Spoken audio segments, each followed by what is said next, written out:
Every failed experiment is one step closer to success. You've got to take risks, and I'm sure you've probably heard that before, but I want to talk to you about why that's so important. I got 3 reasons, and then you can pick up your iPhones. First, you will fail at some point in your life. Accept it. You will lose. You will embarrass yourself. You will suck at something. There's no doubt about it. And I know that's probably not a traditional message for a graduation ceremony, but hey, I'm telling you, embrace it, because it's inevitable, and I should know. In the acting business, you fail all the time. Early on in my career, I auditioned for a part in a Broadway musical. Perfect role for me, I thought, except for the fact that I can't sing. So I'm in the wings, I'm about to go on stage, but the guy in front of me, he's singing like Pavarotti. He's just, and he's just going on and on and on, and I'm just shrinking. I'm getting smaller and smaller. So they say, "Oh, thank you very much, and you'll be hearing from us." So I come out with my little sheet music, and it was Just My Imagination by the Temptations. That's what I came up with. So I hand it to the accompanist, and she looks at it and looks at me and looks out at the director and is like, all right. So I start, I'm going to sing. I'm like, it's just my imagination once again, and then coming away with me. And then not saying anything, so I'm thinking I'm getting better. So I start getting into it. It was just my imagination. Running. They say, "Oh, yeah, thank you. Thank you very much, Mr. Washington. Thank you." So I assumed I didn't get the job. But the next part of the audition, he called me back. The next part of the audition is the acting part of the audition. So I'm like, hey, okay, maybe I can't sing, but I know I can act. So they pair me with this guy, and again, I didn't know about musical theater. And musical theater is big, so they can reach everyone all the way in the back of the stadium. And I'm more from a realistic, naturalistic kind of acting where you actually talk to the person next to you. So I don't know what my line was. My line was, well, hand me the cup. And his line was, well, I will hand you the cup, my dear. The cup will be there to be handed to you. And I said, oh, okay. Well, should I give you the cup back? Oh, yes, you should give it back to me, because you know that is my cup and it should be given back to me. I didn't get the job. But here's the thing. I didn't quit. I didn't fall back. I walked out of there to prepare for the next audition, and the next audition, and the next audition. I prayed. I prayed, and I prayed. But I continued to fail, and fail, and fail. But it didn't matter, because you know what? There's an old saying, you hang around the barbershop long enough, sooner or later you're going to get a haircut. So you will catch a break, and I did catch a break.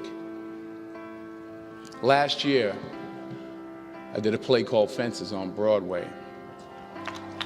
Someone talked about it. Won the Tony Award. And I didn't have to sing, by the way. But here's the kicker. It was at the Court Theater. It was at the same theater that I failed that first audition 30 years prior.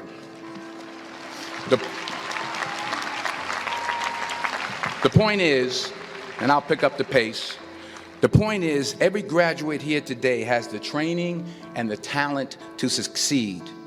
But do you have the guts to fail? Here's my second point about failure. If you don't fail, you're not even trying.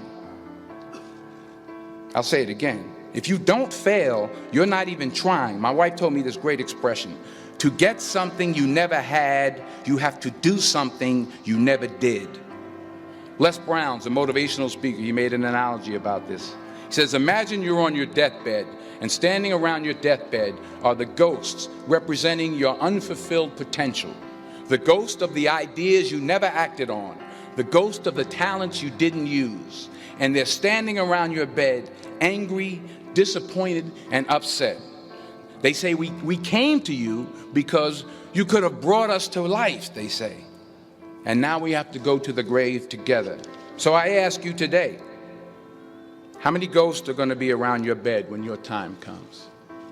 You've invested a lot in your education, and people have invested in you. And let me tell you, the world needs your talents, man, does it ever.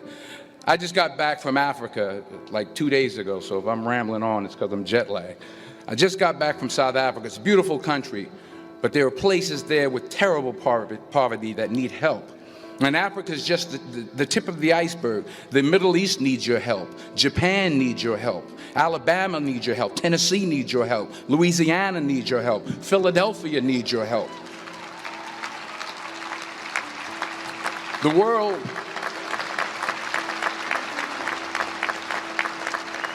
world needs a lot, and we need it from you. We really do. We need it from you young people. I mean, I'm not speaking for the rest of us up here, but I know I'm getting a little grayer. We need it from you, the young people, because remember this. So you got to get out there. You got to give it everything you got, whether it's your time, your talent, your prayers, or your treasures. Because remember this. You will never see a U-Haul behind a hearse.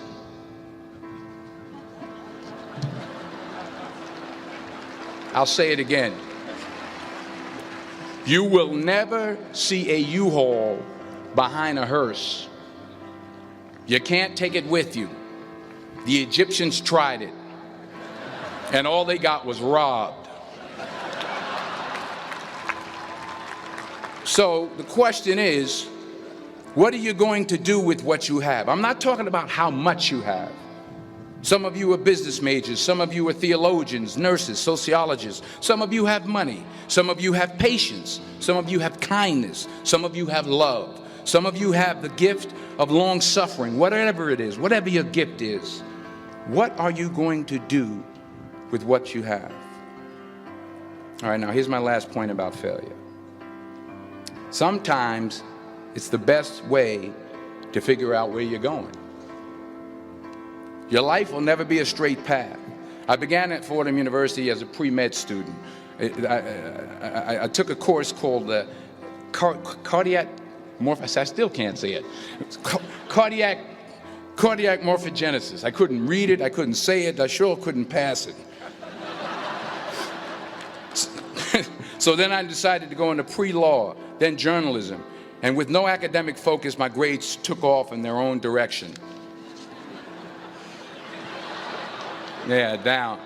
I was a 1.8 GPA one semester, and the university very politely suggested that it might be better to take some time off. I was 20 years old. I was at my lowest point. And then one day, and I remember the exact day, March 27th, 1975, I was helping my mother in her beauty shop. My mother owned a beauty shop up in Mount Vernon. And there was this older woman who was considered one of the elders in the town. And I didn't know her personally, but I was looking in the mirror, and every time I looked at the mirror, I could see her behind me, and she was staring at me. She just kept looking at me. Every time I looked at her, she kept giving me these strange looks. So she finally took the dryer off her head and she said something I'll never forget. First of all, she said, "Somebody give me a piece of paper. Give me a piece of paper." She said, "Young boy, I have a prophecy, a spiritual prophecy." She said, "You are going to travel the world and speak to millions of people." Now, mind you, I'm 20 years old. I'm flunked out of school. In fact, like a wise ass, I'm thinking to myself, maybe she's got something in that crystal ball about me getting back into school next fall. But maybe she was on to something, because later that summer, while working as a counselor at the YMCA camp in Connecticut, we put on a talent show for the campers. And after the show, another counselor came up to me and asked, "Have you ever thought about acting? You're good at that." So when I got back to Fordham that fall, I got in and I changed my major once again for the last time. And in the years that followed, just as that woman prophesied, I have traveled the world and I have spoken to millions of people through my movies. Millions who up till this day couldn't see me, who up till this day I couldn't see while I was talking to them, and they couldn't see me. They could only see the movie. They couldn't see the real me. But I see you today, and I'm encouraged by what I see, and I'm strengthened by what I see,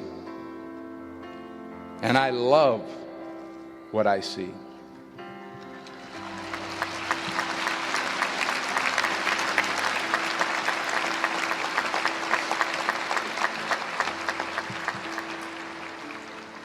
One more page, and I'll shut up.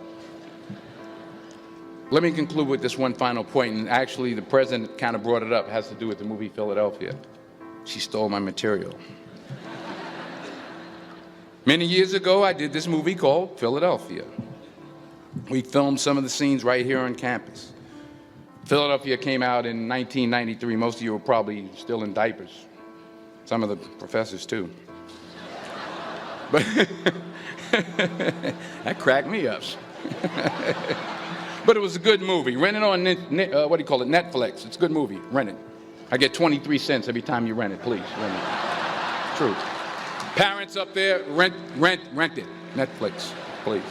Tell your friends, too. It's about a man played by Tom Hanks who's fired from his law firm because he has AIDS. He wants to sue the firm, but no one's willing to represent him until a homophobic ambulance chaser lawyer, played by yours truly, takes on the case. In a way, if you watch the movie, you'll see everything I'm talking about today. You'll see what I mean about taking risk or being willing to fail. Because taking risk is not just about going for a job. It's also about knowing what you know and what you don't know. It's about being open to people and to ideas. In the course of the film, the character I play begins to take small steps, small risks. He very, very, very slowly begins to overcome his fears. And I feel ultimately his heart becomes flooded with love. And I can't think of a better message as we send you off today. To not only take risks, but to be open to life, to accept new views, and to be open to new opinions. To be willing to speak at a commencement at one of the best universities in the country, even though you're scared stiff. While it may be frightening, it will also be rewarding. Because the chances you take, the people you meet, the people you love, the faith that you have, that's what's going to define you. So members of the class of 2011, this is your mission. When you leave the friendly confines of Philly, never be discouraged. Never hold back. Give everything you got. And when you fall throughout life, and remember this, fall forward.